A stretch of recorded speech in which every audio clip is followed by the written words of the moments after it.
Hey guys, it's Kim here with Fairly Fiber Fun. Thanks for joining me on today's second portion of our carding fine fleece lesson. This is lesson number 8 in our carding fleece series. And in part 1, we carded Cormo fleece that we had picked, and we ran it through the drum carder, fed in and painted on, and did a comparison. And now we're going to do the same with merino locks that are flicked before carding, and I did not show you all the flicking because we did that in an earlier lesson. So let's get started with the merino locks, and I will see you in the next class. Bye!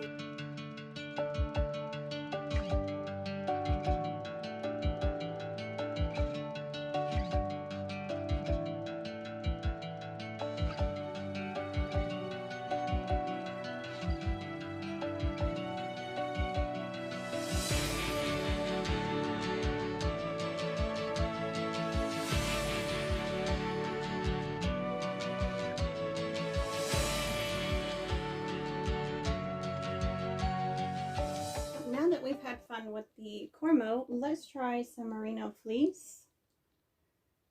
The lovely flicked locks. This is like touching clouds. I don't even know how I want to do this. It's so light and fluffy.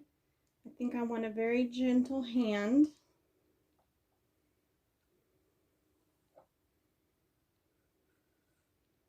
Now I flicked these so there's no short bits, no weak tips, nothing of that nature whatsoever.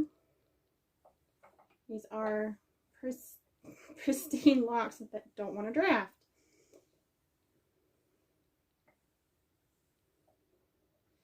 Piece of edge matter.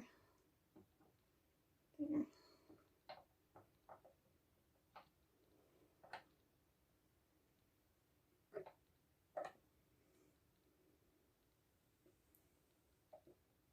It is very tempting to use the break in the carding cloth as a place to catch the beginning of your lock,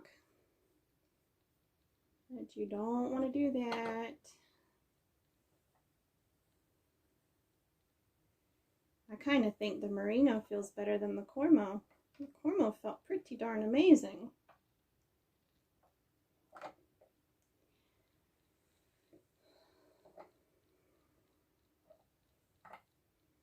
And you got to watch the merino because it will snap back if you stretch it too much. It's a very springy fleece, and I really like the springy fleeces myself. I think they have a lot of character to them, and the yarn is just squishy. I like squishy yarn. I haven't really gotten into the drapey yarns in my knitting career yet. I do love the bouncy yarns for sweaters and socks and hats and gloves and scarves, things like that. I don't wear shawls all that much at the moment. I really, really, really enjoy springy yarns.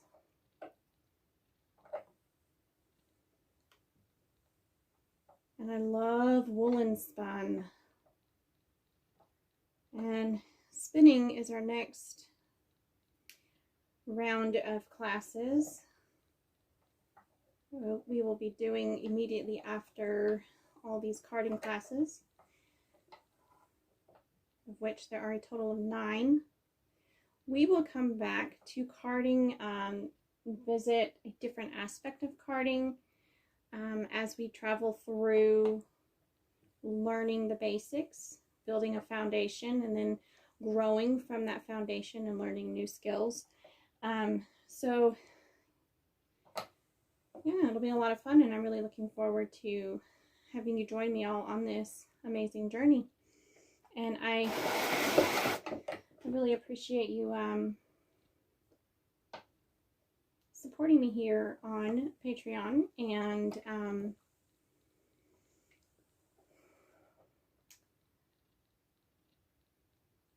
just really appreciate you guys very much. So I'm going to finish painting about half of this on here, and then we're going to do the same thing we did in the previous session where we worked with the Cormo and we painted on half and fed in half. I'm going to do about the same thing here. Half is a relative word, by the way. I didn't weigh this out beforehand, and I didn't weigh it to split it, so it is what it is.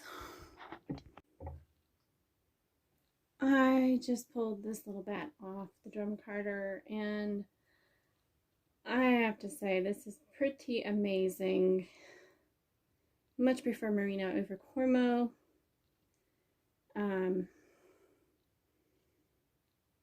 And it went on very nicely as painted locks, and this bat could be spun just like this. I will be running it through one more time, but this is a pretty nice little bat. So let's move on to the other style of carding. And I'm a little nervous about this. It looks like it's doing really well.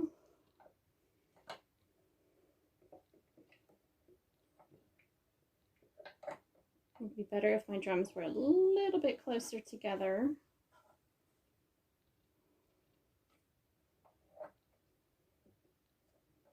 I don't have a ton of locks, so I'm not going to go too close to the edges this time.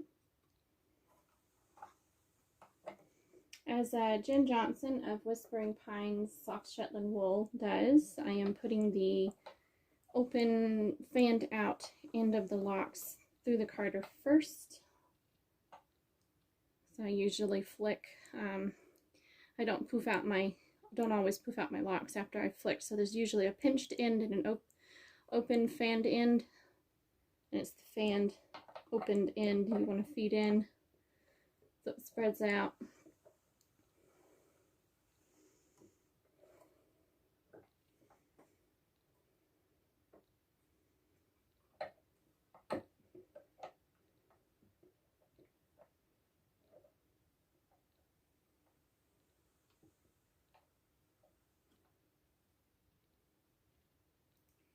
Well, this is going on so beautifully. I think we're gonna end up with the same exact results as before, and I might not card these again. Might not need to. I mean, this is going to be a gorgeous, gorgeous, gorgeous bat.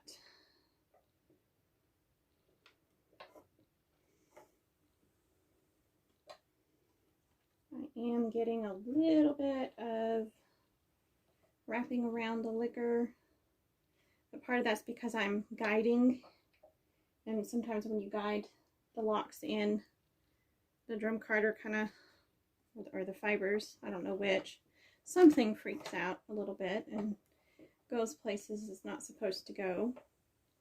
But also, if these drums were just a smidge closer together, the fiber would transfer a little easier between the two drums, and this is such a fine fiber. It doesn't always want to go to the other drum, especially if you put it in thin. Set up more for coarser wools or for blending, not for super fine carding. But that is a troubleshooting sort of thing. Just make sure the teeth don't scrub together from the two drums when you shift them around. You can put a really thin piece of paper in between there and still turn the drums, you're fine. But the critical thing is to make sure it's an equal distance from this side, this equal space as this side. Otherwise your fibers will pull on all sorts of crooked and you'll have a mess. And you'll be frustrated.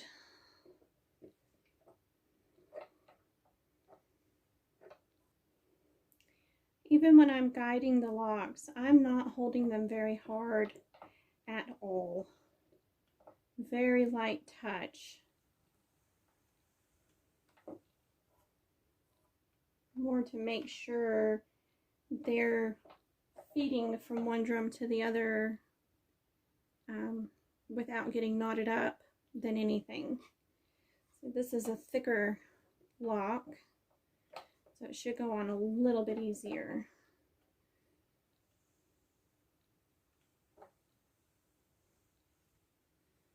It's a little bit too much.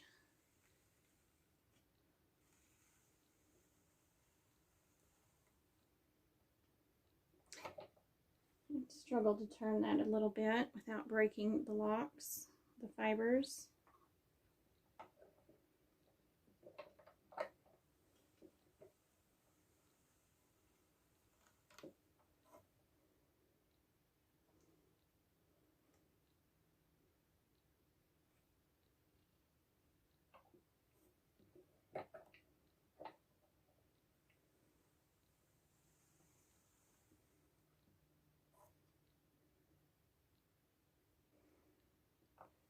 And I have never really enjoyed spinning merino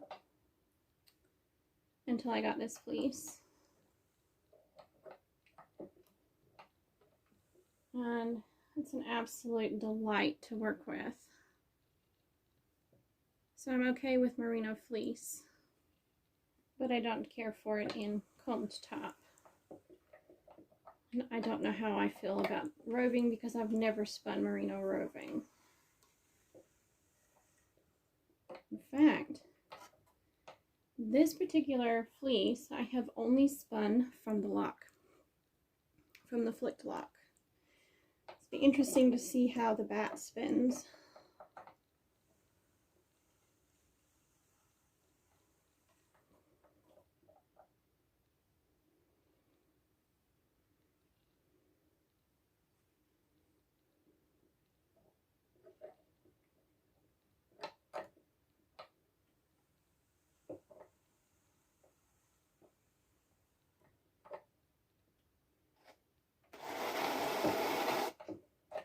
That was the first burnish, I do believe.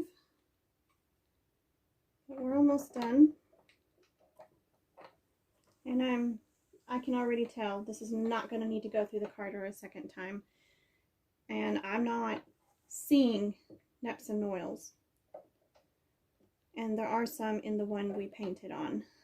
So, again, this drum carder has surprised me. I really thought painting would be the answer, the better solution, carding method, whatever you want to call it. Words and I do not get along well. But I really did think that would be the better way to card this soft fiber, and it's not. Oh, that was too thick. If neps will form, that's when they'll form. Right there, when I'm put too much in fed too much in at one time and put strain on the tines of the carding cloth teeth.